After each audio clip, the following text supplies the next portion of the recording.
liso.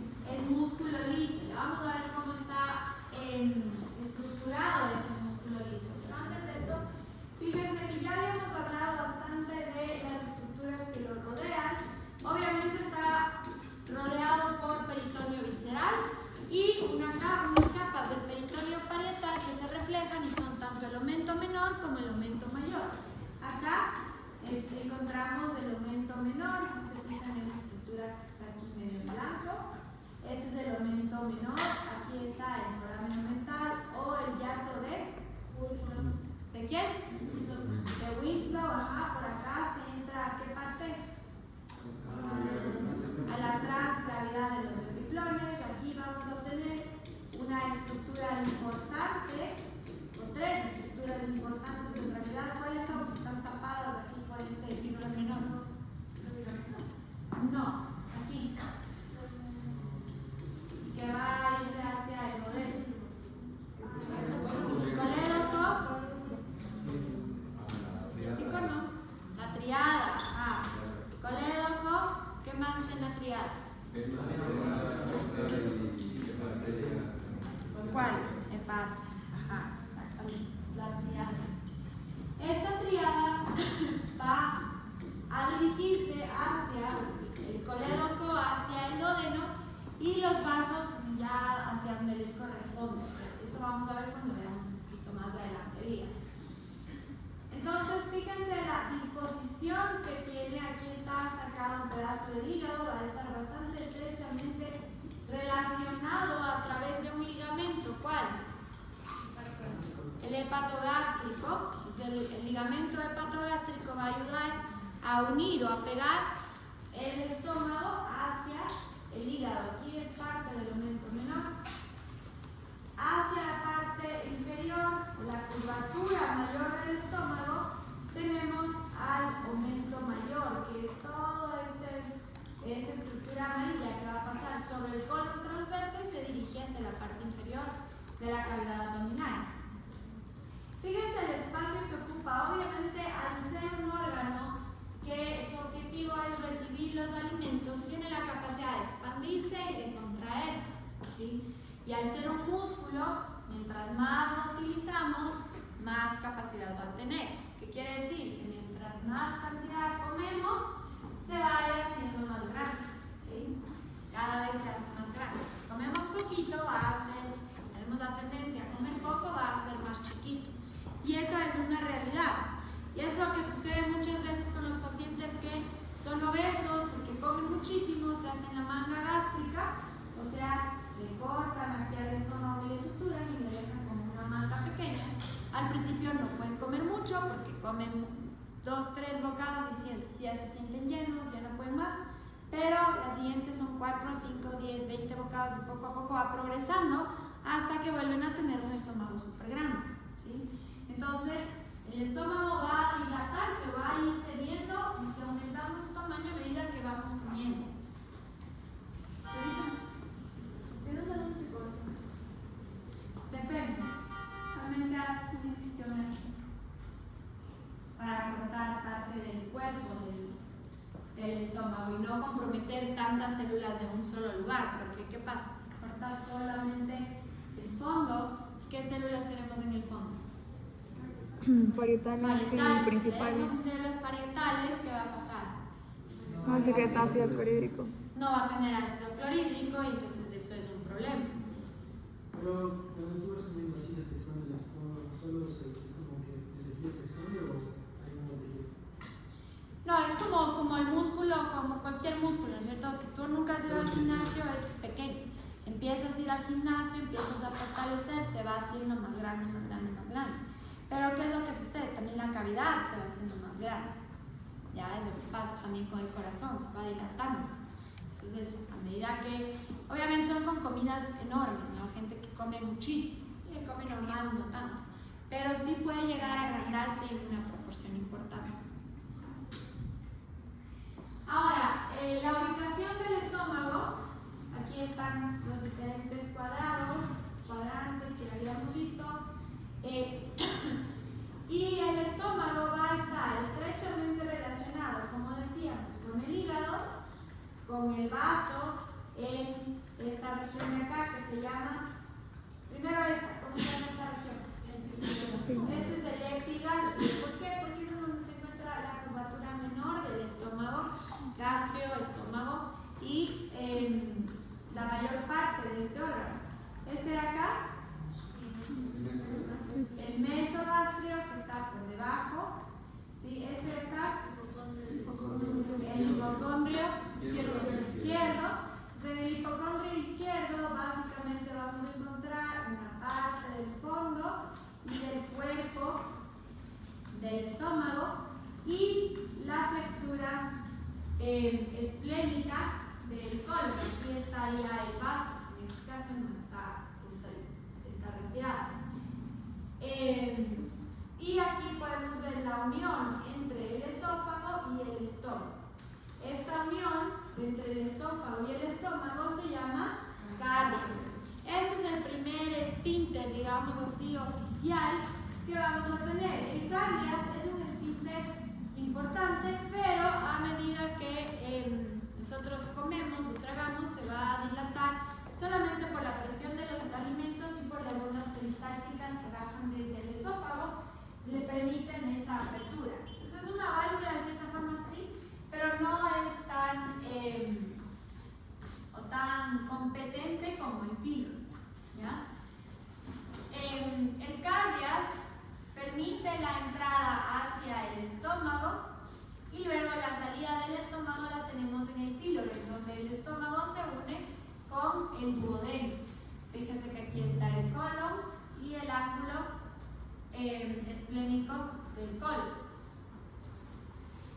Al ser un órgano que está compuesto por tejido muscular en la parte externa, tiene varias capas, pero en su parte externa, primero tiene una capa serosa, luego vamos a tener una capa muscular, pero fíjense cómo están dispuestas las fibras musculares. Se les pueden ver ahí, vamos por aquí toda la luz.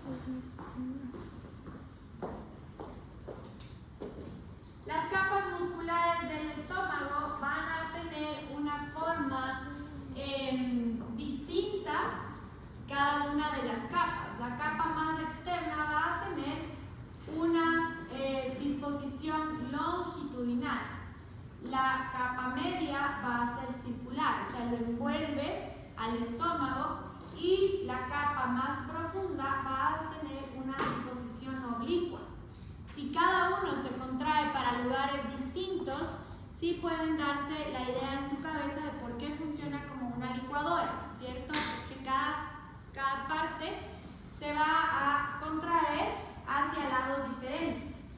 La longitudinal será en este sentido, la circular será alrededor, entonces como que lo aprieta, y la oblicua será de arriba hacia abajo, de medial a lateral. Entonces de esa forma se mueve en varios sentidos las fibras musculares para poder mezclar completamente la comida.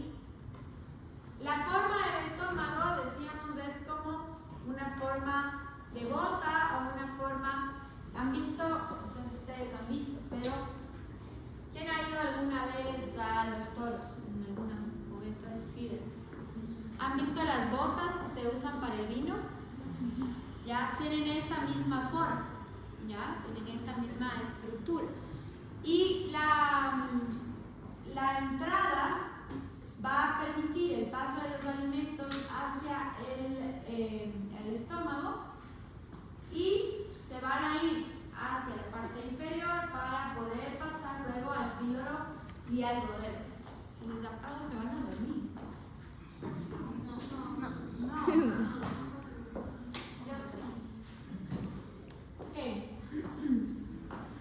El estómago va a tener dos curvaturas, ¿sí? Dos curvas importantes.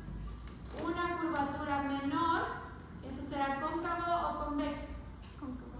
Una curvatura menor que es cóncava y una curvatura mayor que será cóncava o convexa. Convexa, ¿no es cierto? Entonces la curvatura menor es obviamente la más chiquita y es la que se encuentra relacionada con el epiplón menor, mientras que la curvatura mayor es bastante más grande, es convexa, y aquí va a estar un unido el epíplon mayor. En la cara interna vamos a tener la mucosa que permite o que forma una capa rugosa. Esta capa rugosa tiene pliegues, muchos pliegues, y forman canales que van dirigiéndose hacia el píloro. En la parte ya del antro vamos a ver estos canales pilóricos como que van empujando, guiando el alimento hacia el píloro. En la parte superior, aquí tenemos el cardias, ¿no es cierto?, la unión con el esófago.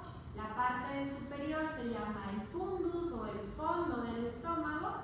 Luego tenemos el cuerpo del estómago, el antro pilórico, esta región de aquí que son los canales pilóricos, y llega hasta el esfínter del píloro. Acá entre el esófago y el estómago teníamos la línea Z. ¿Se acuerdan de esa línea? Carlitos les mandó una foto de cómo realmente se ve en una endoscopía esa línea. Y es importante ver esa línea para saber que durante la endoscopía ya hemos atravesado, ya hemos pasado del esófago hacia el estómago, y todas las lesiones que veamos por adelante de esa línea, o sea, a continuación de esa línea, van a ser lesiones gástricas. Todo lo que veamos antes eran lesiones esofágicas. Entonces, anatómicamente, sí es un punto de referencia importantísimo. De nuevo, aquí tenemos el cardias. Esta región de acá es el fundus o el fondo del estómago. Aquí se encuentra el cuerpo, el antro y el píloro, la región pilórica que conecta con el duodeno. Ahora, ¿cuánto mide en promedio? Porque como les decía, hay estómagos más grandes, hay estómagos más chiquitos, dependiendo de la persona. Pero en promedio, ¿cuánto mide el estómago? Busque ahí, no me pongas acá. No es cuestión de fe, pregunten, busquen, miren su libro, ya tenían que haber leído, ¿ah? 25. Aproximadamente 25 centímetros, aunque no se le ve tan grande en la disposición anatómica porque va en ese sentido, entonces se acomoda y puede crecer. ¿Cuál es el volumen que tiene el estómago? ¿Es a 2 litros de comida? ¿Cuánto? Está aproximadamente 1,5 litros. Normalmente puede llegar a 2 en personas con estómagos más grandes más, pero aproximadamente 1,5 litros. Por lo tanto, aunque una jarra o algo de 1,5 litros, sí es bastante, ¿cierto? Sí es, ese de ahí tiene 900 ml entero. Entonces, sí es un contenido bastante considerable lo que puede llegar a alojar. Ahora, el vaciado gástrico no es un vaciado inmediato, no es que como y enseguida se vacía. ¿Cuánto tiempo toma el vaciado gástrico completo? Desde que comemos, por ejemplo, el almuerzo de hoy, ¿cuánto tiempo se va a tener que pasar hasta que salga todo ese contenido del estómago? ¿Cuánto tiempo se demora en vaciarse el estómago? 2 días. Aproximadamente de 2,5 a 4 horas, depende de la motilidad gástrica. Hay personas con una motilidad más rápida, otras con una motilidad más lenta, pero aproximadamente de 2 a 4 horas. Y solo piensen en cómo es su día a día, ¿no es cierto? Ustedes desayunan a las 8, a las 11, 12 más o menos y empiezan a sentir un poco de hambre, ya empieza a sentir un movimiento ahí de sensación de hambre. Entonces, no es un vaciado inmediato. ¿Qué quiere decir esto? Que el alimento necesita un tiempo prolongado de exposición a todas estas enzimas y al ácido gástrico para poderse procesar, ¿sí? Entonces, ese es un tiempo apropiado y necesario para lo que consideramos la primera parte del proceso de digestión. Ahora, la irrigación del estómago va a estar dada por 2 arterias importantes o por 2 grupos de arterias importantes. Un grupo que va a dar la irrigación de la curvatura menor y el otro que va a dar la irrigación de la curvatura mayor. Ahora, toda la irrigación viene desde el tronco celíaco. ¿Se acuerdan del tronco celíaco que nace en la aorta?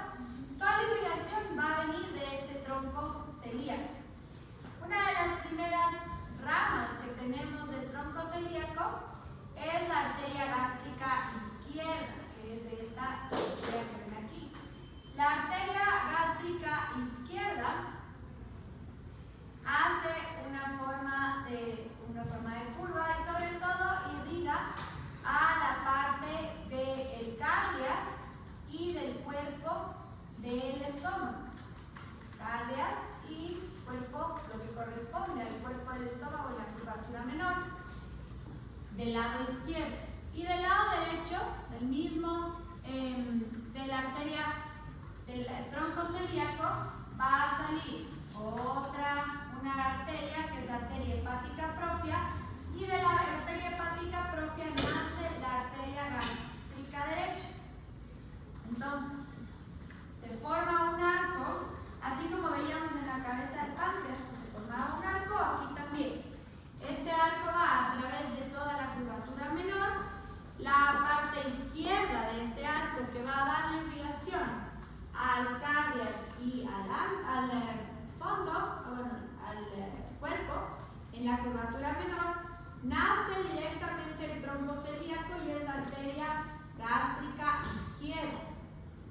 La arteria gástrica derecha nace de la arteria hepática propia y se une o se anastomosa con la arteria gástrica izquierda a nivel de aproximadamente el cambio entre el cuerpo y el antro. Entonces la arteria gástrica derecha va a dar irrigación a la región del píloro y del antro. La arteria gástrica izquierda es una rama directa del tronco celíaco. La arteria gástrica derecha es una rama de la arteria hepática propia. Y bueno, la arteria hepática propia es rama del tronco celíaco, ¿sí? Entonces, fíjense cómo se forma este arco para la curvatura menor. Y ahora va a haber otro arco, que es un arco posterior, inicialmente, para la curvatura mayor. El lado derecho del arco gástrico que va a irrigar al estómago nace desde la arteria hepática común. Fíjense que no es lo mismo arteria hepática propia que arteria hepática común, son dos cosas distintas, ¿sí? Esta de aquí es la arteria hepática propia, que va propiamente al hígado, y esta de acá es la arteria hepática común. La arteria hepática común es una rama directa del tronco celíaco. Entonces el tronco celíaco da primero la arteria hepática común. De la arteria hepática común se divide la arteria hepática propia, que se va hacia arriba, hacia el hígado. De esa arteria hepática propia nace la arteria gástrica derecha, ¿sí? Y de la arteria hepática común va a nacer la arteria gastroduodenal. La arteria gastroduodenal va obviamente al estómago, gastro y duodenal al duodeno, y se va por la parte posterior del duodeno hacia la curvatura mayor, formando la arteria gastroomental o gastroepiploica derecha, ¿sí? Entonces, repetimos: aorta, tronco celíaco. Para la curvatura menor, desde el tronco celíaco nace la arteria gástrica izquierda, y del tronco celíaco tenemos la arteria hepática común. De la hepática común nace la arteria hepática propia. De la arteria hepática propia nace la arteria gástrica derecha. Luego, de la arteria hepática común va a nacer la arteria gastroduodenal, que va a irrigar la primera parte del duodeno, bueno, casi toda la primera y segunda parte del duodeno, se va hacia la parte posterior y hacia el lado izquierdo y se convierte en la arteria gastroomental o gastroepiploica derecha. ¿Sí está claro? Sí, es solamente cuestión de sentarse y revisar. Así como se aprenden las calles para llegar a alguna parte, se aprenden también las arterias para llegar a las diferentes partes del estómago. Ahora, la arteria gastroomental o gastroepiploica derecha básicamente va a dar sangre a esta región de acá, por lo tanto antro y píloro del estómago. Y la parte más grande del cuerpo y el fondo del estómago van a estar irrigadas por ramas de la arteria esplénica. Entonces, del mismo tronco celíaco nace la arteria esplénica que se va hacia el vaso. De la arteria esplénica vamos a tener la arteria gástrica posterior para para la cara posterior del fondo y el cuerpo del estómago. Y luego vamos a tener unas ramas, unas arterias gástricas cortas, que son esas pequeñitas, la hacia el fondo, y una arteria gastro-omental o gastroepiploica izquierda, que se van a somozar con la gastroepiploica derecha y cubren la irrigación de toda la curvatura mayor. De estas dos, de la gastroepiploica izquierda y de la gastroepiploica omental derecha, salen ramas pequeñitas que van a toda la cara anterior y posterior del estómago. ¿Sí? ¿Clarísimo? ¿Fácil? ¿Por qué no? Yo no he dicho nada. Me ve con cara de pan. Ok, repetimos entonces. Aquí tenemos, ¿cómo? ¿Me decían algo? ¿No? ¿Todo bien? Aquí tenemos el tronco celíaco. Yo sé que en esta foto no se ve tan claro, mejor, así ustedes me van diciendo cuál es cuál. Vamos primero a la curvatura menor. Del tronco celíaco, ¿qué arteria va a la irrigación? De cardias y de esta porción de la curvatura menor. La gástrica izquierda, muy bien, la arteria gástrica izquierda. Luego esta de acá, ¿cómo se llama? Hepática común. De la hepática común nace la arteria Hepática propia. Hepática propia. Hepática propia, ¿no es cierto? De la hepática propia nace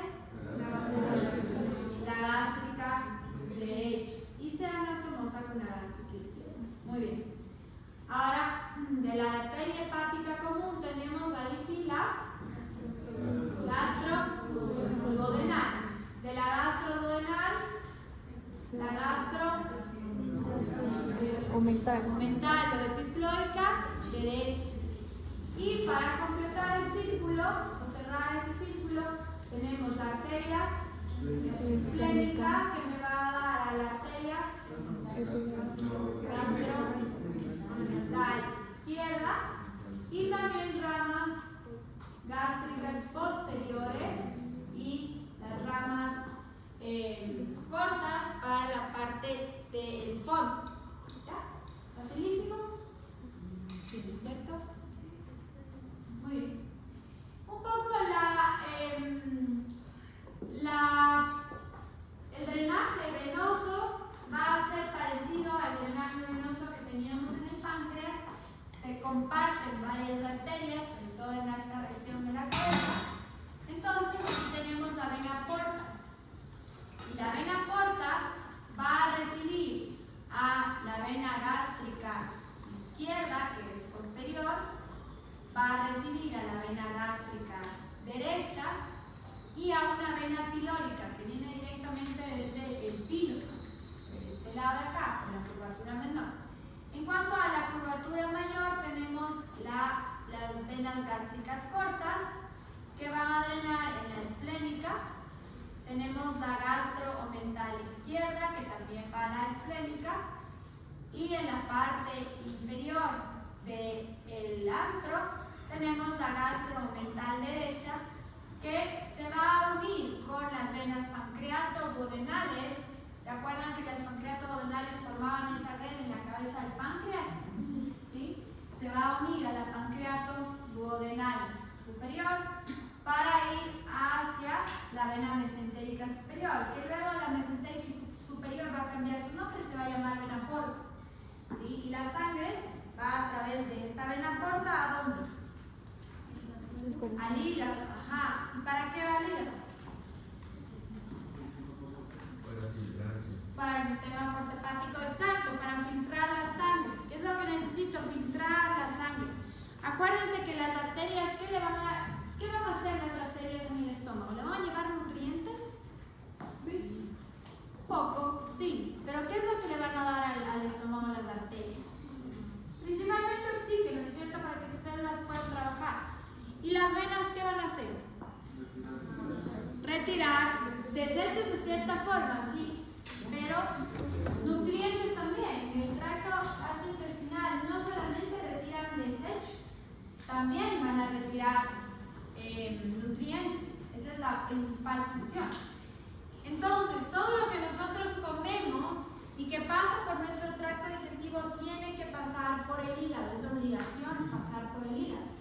¿sí?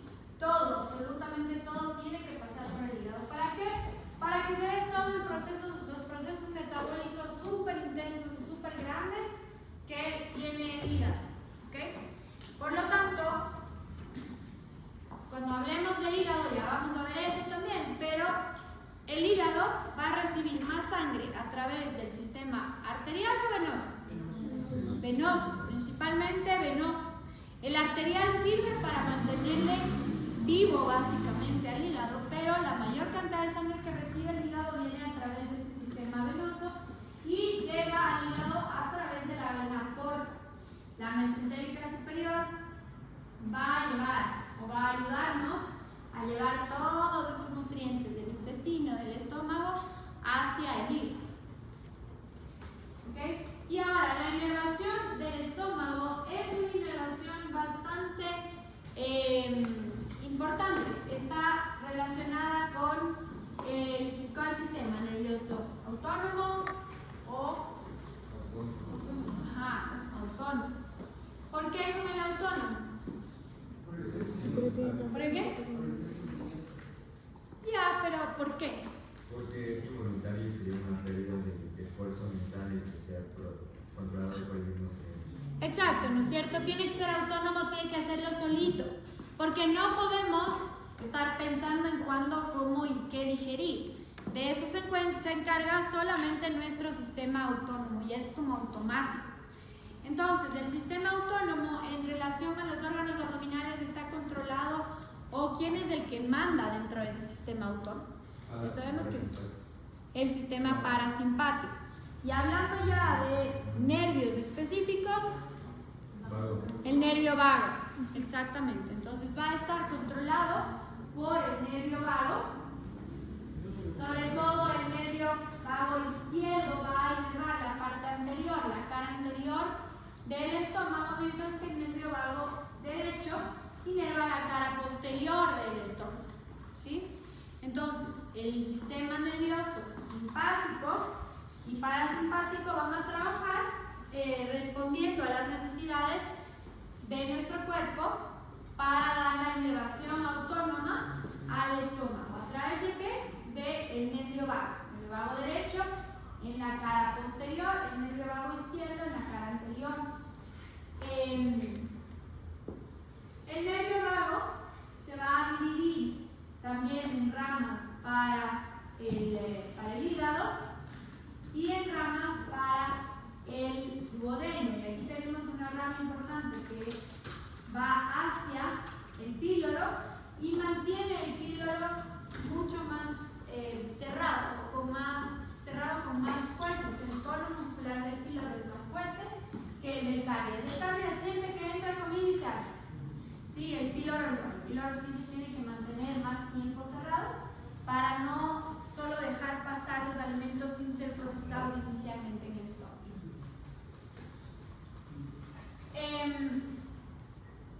Entonces aquí vemos todos los plexos. Acuérdense que teníamos en esta región el plexo celíaco.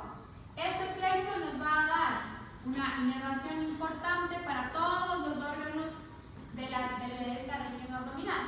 Entonces, tenemos los troncos simpáticos torácicos y izquierdos y derechos.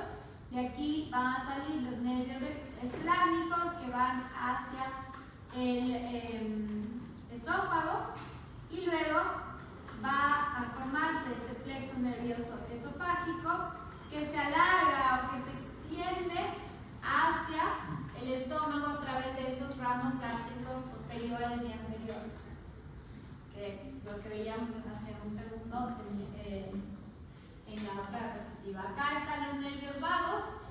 Entonces es una simbiosis entre el nervio vago y los troncos simpáticos.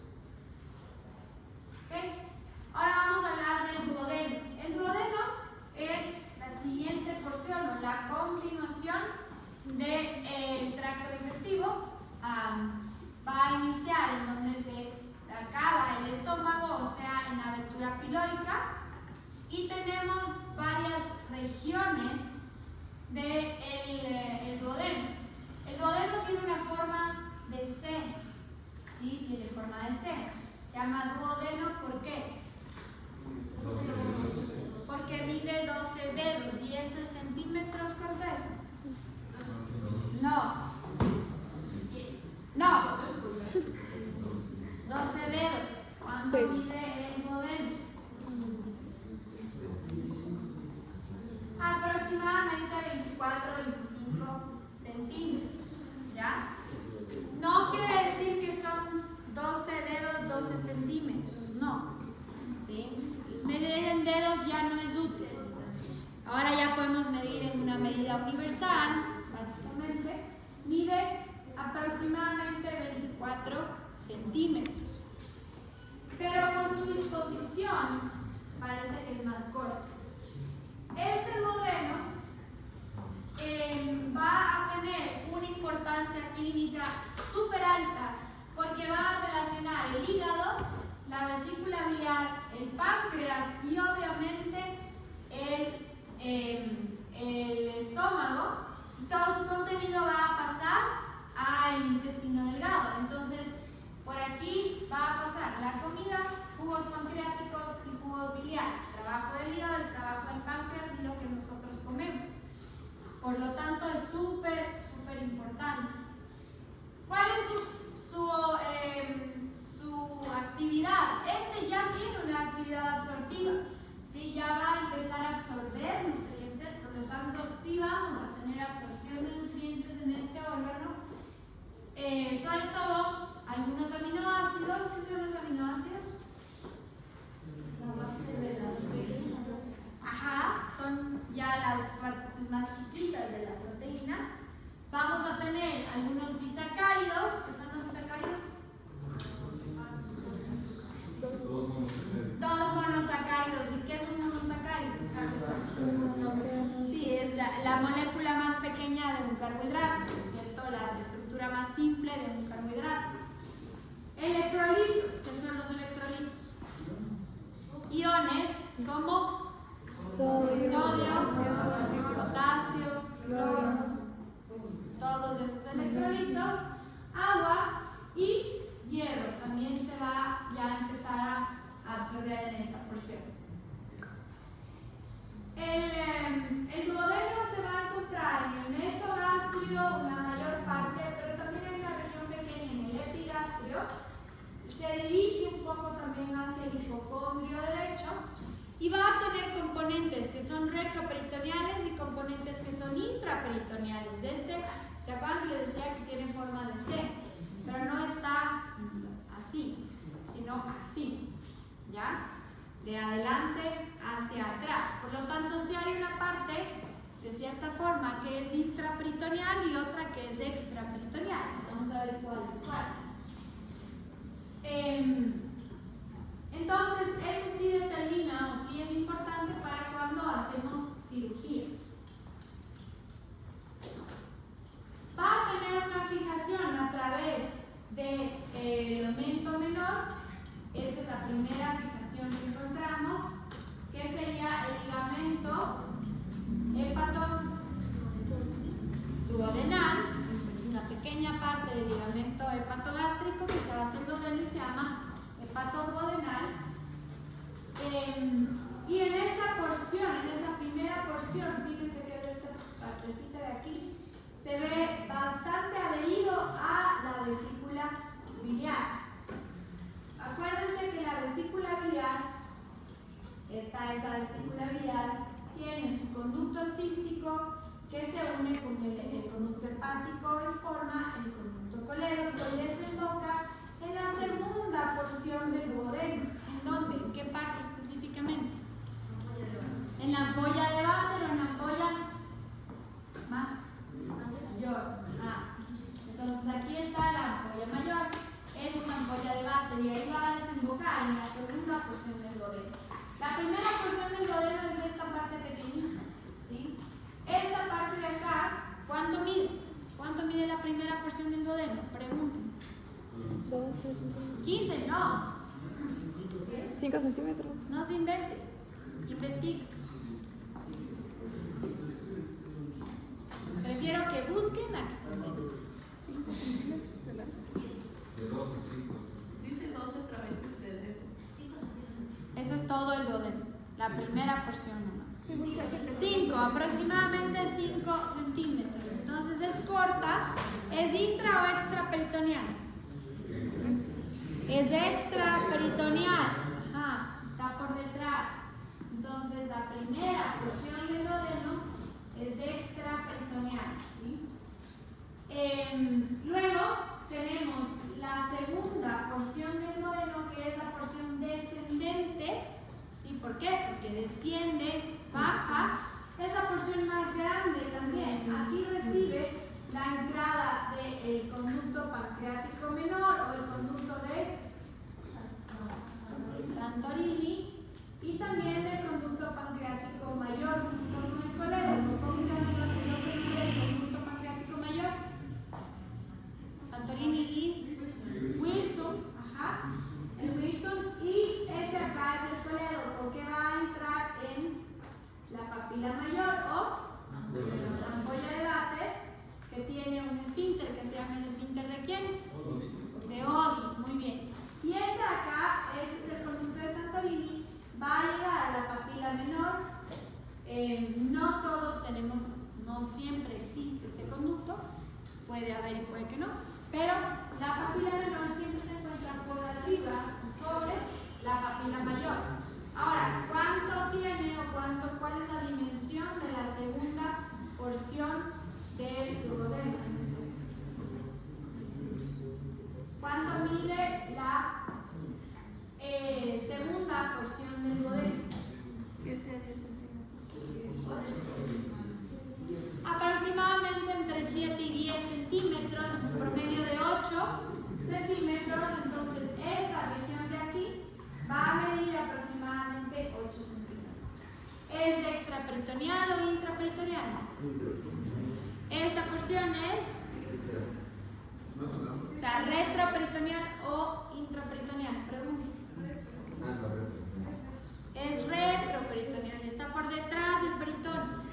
Esta porción es retroperitoneal, acuérdense que está bien pegadita a la cabeza del páncreas y mide aproximadamente 8 centímetros.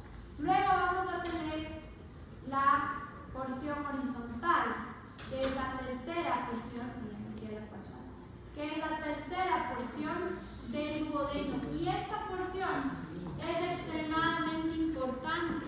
¿Por qué? Si hablamos de que en la segunda llegaban los conductos más importantes, entonces debería ser eso súper importante. Sí, pero no tanto por eso. ¿Qué ven ahí?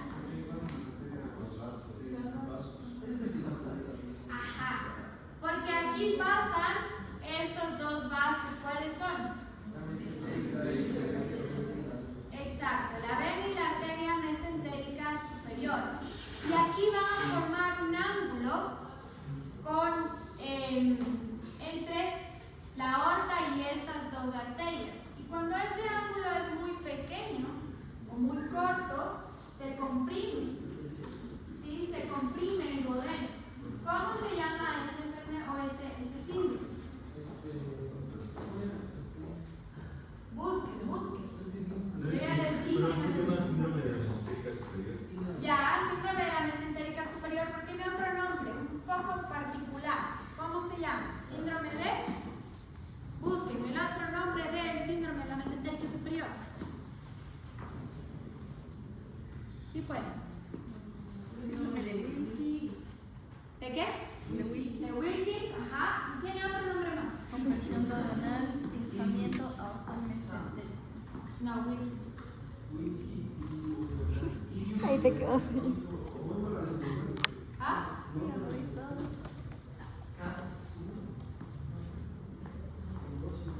Busquen qué, no es una trombosis. ¿Qué es el síndrome del cascanueces? Ajá. O busquen como síndrome del cascanueces, ese también está relacionado a esta región. ¿Qué dice de ese síndrome? Exacto. En esta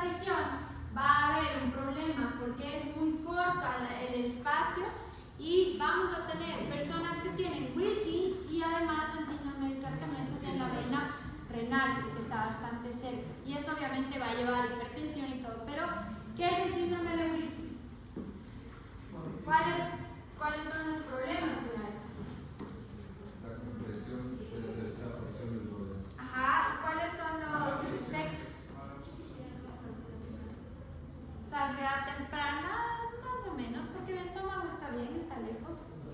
Dolor de cabeza, Pérdida de peso, distensión abdominal, dolor gástrico, estreñimiento, anorexia.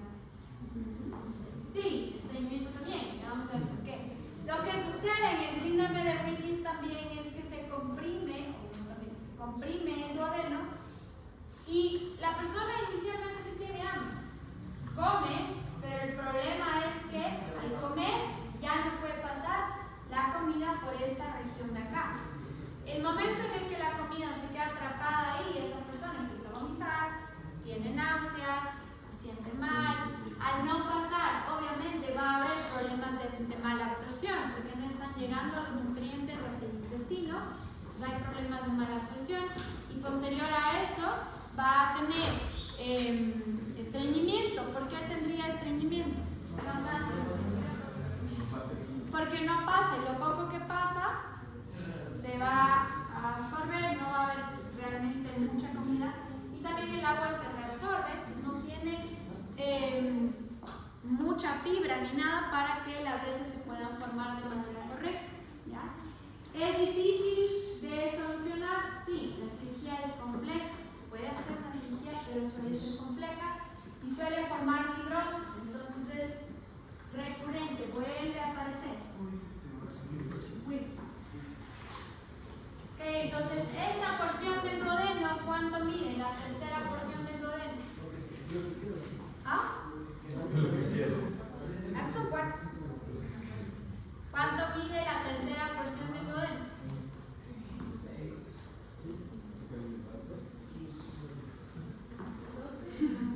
Pregunten, tienen argumentos, hay que tener 10 centímetros. 7.5 centímetros y es retroperitoneal también. Y luego, bueno, la cuarta porción del duodeno, que es la última, también es retroperitoneal. Y esta porción es importante porque forma la flexura duodeno-yeyunal, o sea, esta flexura o este doblez que se forma entre el duodeno y el yeyuno. Y aquí vamos a tener un ligamento importante que es el ligamento de Treitz o el ligamento suspensorio del duodeno, ¿sí? Que está formado por músculo diafragmático que nace desde el músculo del hiato esofágico, baja por el lado izquierdo del tronco celíaco y llega hasta esta flexura duodeno-yeyunal. Esta flexura duodeno-yeyunal forma el ángulo de Treitz junto con el ligamento de Treitz, ¿ya? Y de aquí en adelante comienza ya el yeyuno. Entonces este ángulo duodeno-yeyunal es importante. Esta porción, la cuarta porción, también se le llama la porción ascendente del duodeno, porque estaba horizontal la tercera y esta sube un poquito para ya unirse con el yeyuno. ¿Okay? Entonces ahí tenemos las porciones con sus longitudes promedio. Aquí está la primera porción. La primera porción es la única que es peritonizada, o sea, totalmente peritonizada. Luego tenemos, esta mide 5 centímetros. La segunda porción es la porción descendente. ¿Ya se acabó? ¿Por qué se va?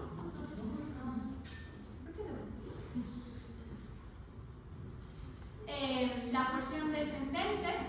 Esta porción mide aproximadamente de 7 a 12 centímetros, que encontramos la ampolla de Vater y la papila menor, donde desemboca el colédoco, el pancreático mayor y el pancreático menor. Luego tenemos en amarillo la tercera porción, que es horizontal, que mide, ahí me he olvidado ponerle, ¿cuánto mide?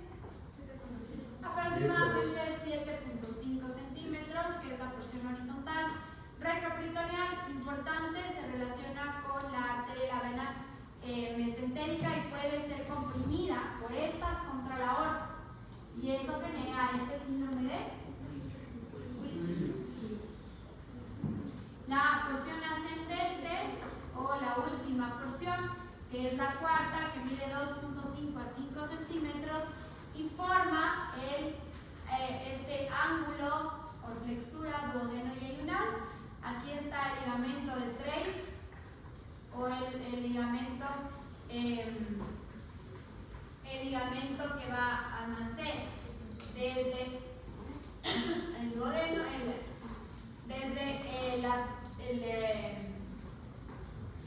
diafragma y va hacia este ángulo de Treitz y se llama el ligamento de Treitz o suspensorio del duodeno. ¿Ya? Aquí lo pueden ver. Este ángulo de Treitz es importante también acordarse. En cirugía siempre hay que ubicar este ángulo de Treitz para saber dónde inicia el yeyuno. En este punto ya la estructura macroscópica de la mucosa y todo eso es igual. Ya no podemos determinar qué es duodeno y qué es yeyuno solo mirando a la textura de la mucosa. Simplemente sabemos por este ángulo de Treitz. ¿Okay?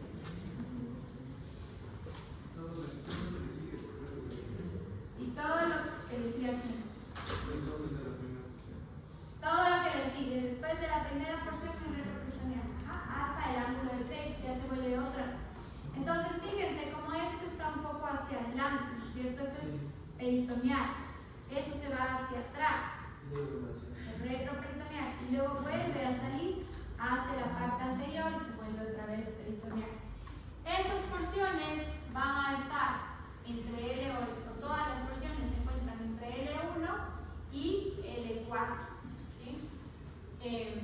Por su forma está alrededor de la cabeza del páncreas, abraza a la cabeza del páncreas y está bastante adherida a la cabeza del páncreas por el peritoneo uretral.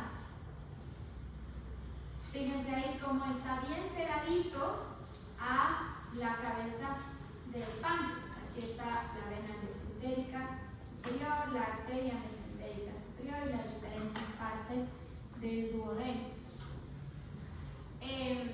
Tanto la unión con el estómago como la primera porción van a empezar a pasar hacia la parte posterior para convertirse en un órgano retroperitoneal. Bueno, ahí es lo mismo, la relación que tiene con la cabeza del páncreas y también con los riñones. Aquí están las dos estructuras vasculares importantes. Las arterias. El arco arterial que ya conocíamos para el páncreas también va a ser importante para el duodeno. Entonces, de la arteria hepática común, que ya le conocimos hace un ratito, ¿cierto? La arteria hepática común viene del tronco celíaco. Esta arteria hepática común va a dar algunas ramas que eso ustedes ya conocen.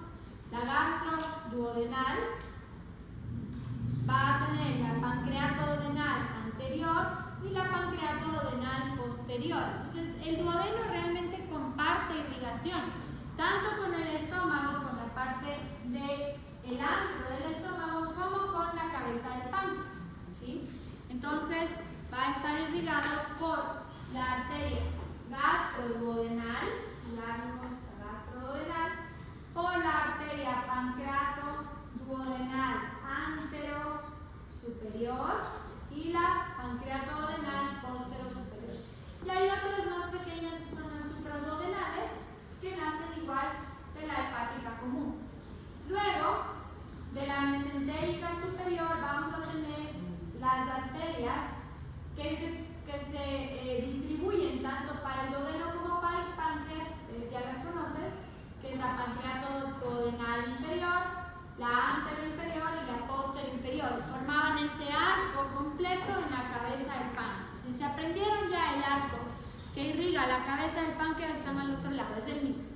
Es exactamente el mismo, por eso se llama pancreatoduodenal, porque de esa arteria, tanto de la mesentérica superior como del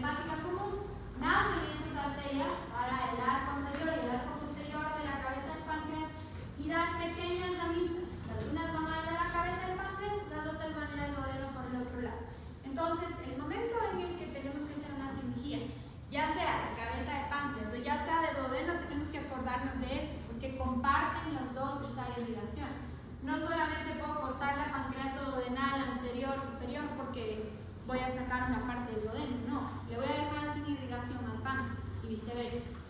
¿Sí? Entonces, es la misma irrigación que ya realizamos en el páncreas. Y en cuanto a las venas, pasa exactamente lo mismo, es el mismo arco venoso que ya realizamos, entonces ustedes ya saben.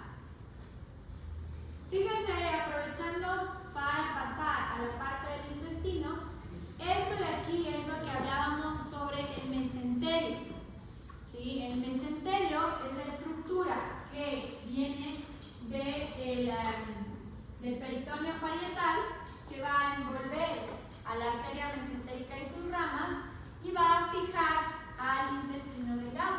Todo el intestino delgado está fijado al mesenterio y el mesenterio está pegado a la parte posterior por la raíz del mesenterio, que es este, ¿sí se fijan? Entonces la arteria mesentérica superior, inferior, va a generar estos arcos mesentéricos para poder irrigar a todo el intestino. ¿Ya? Entonces, antes de hablar de intestino, tenemos que hablar un poquito más acerca de este mesenterio. Aquí es como que lo hubiéramos cortado y le sacamos todo el intestino, le dejamos solo la raíz. Esta raíz del mesenterio va a contener, si ven esos puntitos, son arterias y venas, ¿sí? Que nacen de la arteria mesentérica, superior e inferior. Esta disposición permite que el intestino esté dentro del abdomen y tenga su libertad de movimiento, se pueda mover para poder impulsar la comida, pero no se enrede, ¿sí? No se vaya a enredar y no tengamos problemas. Fíjense que aquí tenemos un arco arterial que va a generar las arterias tanto para el colon como para el intestino delgado. Esta ya habíamos visto, aquí está la aorta, acá tenemos el tronco celíaco, arteria mesentérica superior, que va hacia todo el intestino delgado a través de ese mesenterio. Entonces, si a esto le vemos en la vida real, vemos esto. ¿Ya? ¿Sí está claro? ¿Sí pueden pasar de la una imagen a la otra? ¿Sí? Ok. Nos tiraremos de nuevo. Y ahora sí, las partes del intestino delgado. Entonces, en algunos libros el duodeno le consideran como intestino delgado. En otros lo ponen como un órgano aparte, separado.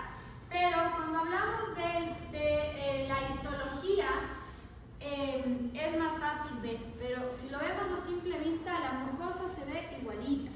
Tanto del duodeno, yeyuno e ilio se ve exactamente igual. No hay una diferencia muy fácil de identificar como vemos en vídeo. Entonces, este de aquí que vemos en rojo es el duodeno en forma de C, la primera porción, la segunda, la tercera y la cuarta. Esta curvatura de aquí es el ángulo de Treitz o la flexura duodeno-yeyunal, y aquí está el ligamento de Treitz. Justo en ese ligamento cambia de color, ¿se fijan? Ya no es rojo, sino es azul. Ese color azul quiere decir que esto de acá es yeyuno, ¿sí? Y luego va a cambiar de color a este color amarillo, que es el ilio, en donde, si es que anatómicamente les digo que no hay un lugar específico en donde diga de aquí para allá el ilio y de aquí para allá el yeyuno, si estoy operando, ¿cómo sé que tengo que hacer una yeyunostomía o una iliostomía? Sobre el ligamento el ligamento que has dicho. No, porque el ligamento de Treitz está acá. Ese me separa el duodeno del yeyuno. ¿Por los cuadrantes? Se mueve. Los cuadrantes no te aseguran que no se pueda. Si estamos hablando del intestino delgado, Es que están con mesenterio. Pues. los dos tienen mesenterio, tanto el yeyuno y el ilio tienen mesenterio. Pero ¿cómo yo sé qué es yeyuno y qué es ilio? Relacionando con el intestino grueso. Claro, pero ahí sabría qué es intestino delgado y qué es intestino grueso, ¿no es cierto? Pero si yo te doy solo intestino delgado y te digo, ok, de aquí dime dónde está el yeyuno y dónde está el yeyuno.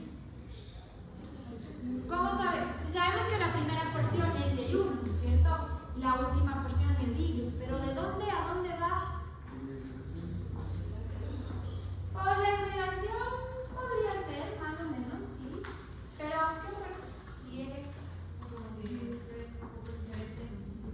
el color. El color podría variar, pero es difícil realmente darte cuenta. Cuando ya le ves ahí, ponerte a comparar, el color es igualito. Pero no porque el niño tiene menos visualización va a tener un color más pálido.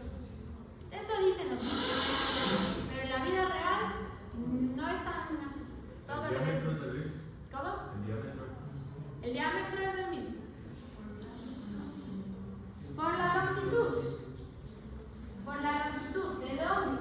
Desde el ángulo de 30 en adelante. ¿Cuánto mide el Y1? ¿Y cuánto mide el Y? ¿Cuánto debería? Pregúntele a ChatGPT. ¿Cuánto mide el Y1? ¿Y cuánto mide el Y en promedio? Porque parece que eso es variable. Exacto. El Y1 mide 1.5 a 2.5 metros. ¿Y el Y? 3.5 aproximadamente. Entonces, ¿cómo hago? Saco el intestino y empiezo a medir. Ajá. Se mide el intestino.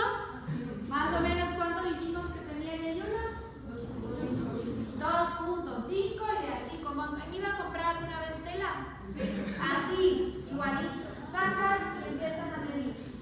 ¿Ya? Casi. Ajá, como una cinta. Mides 2.5 y de ahí en adelante ya consideramos que el resto es lo que sobra. O sea, un poco la disposición simplemente con el campo hacia tierra. Pero es Es difícil. No sé. Sí, más o menos. Bien. Aproximado. Pero no habría diferencia, digamos, entre un niño y un adulto o una persona. Claro que hay. Ajá. Y entonces- Estamos hablando de un adulto, ¿no? O sea, eso estamos hablando en adultos. En los niños es más corto. O sea, tienes alguna tablita para ver dónde cortar así. Básicamente lo que va a hacer es acortar la porción que está dañada. Lo que tienes que identificar es qué porción es la dañada. Pero si queremos saber dónde está el Y1 y dónde está el ilio, es esa la diferencia. Y usualmente cuando entran por primera vez a una cirugía abdominal, una laparotomía en donde está todo abierto, sí les pregunto. ¿Y ahora cómo sé dónde se acaba el Y1 y dónde empieza el ilio? Tienes que decir, porque el Y1 mide 2.5 metros aproximadamente. No hay otra forma. ¿Ya?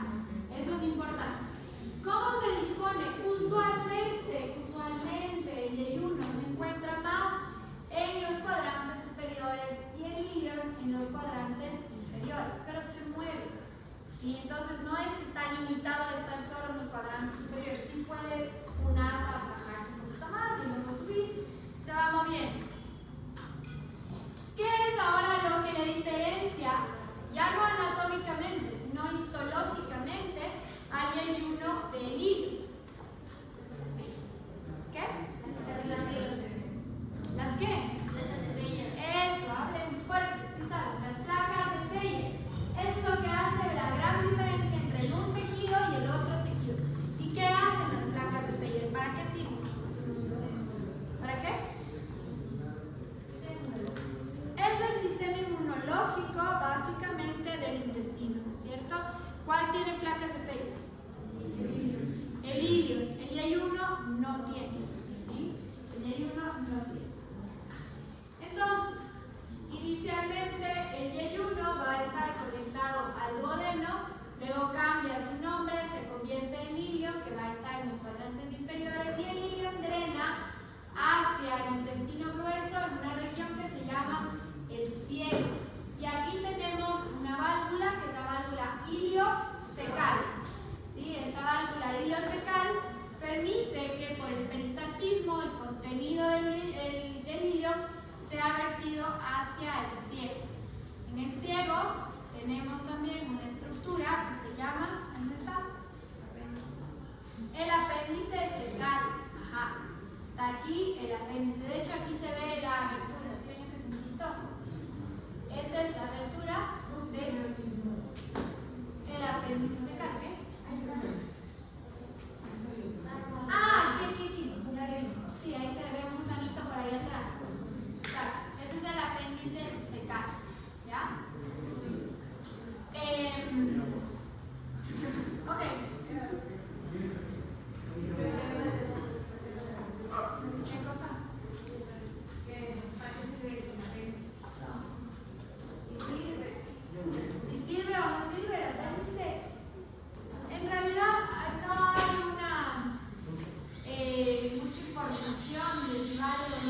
cocción. Entonces, antes nuestro intestino era mucho más largo. ¿Por qué?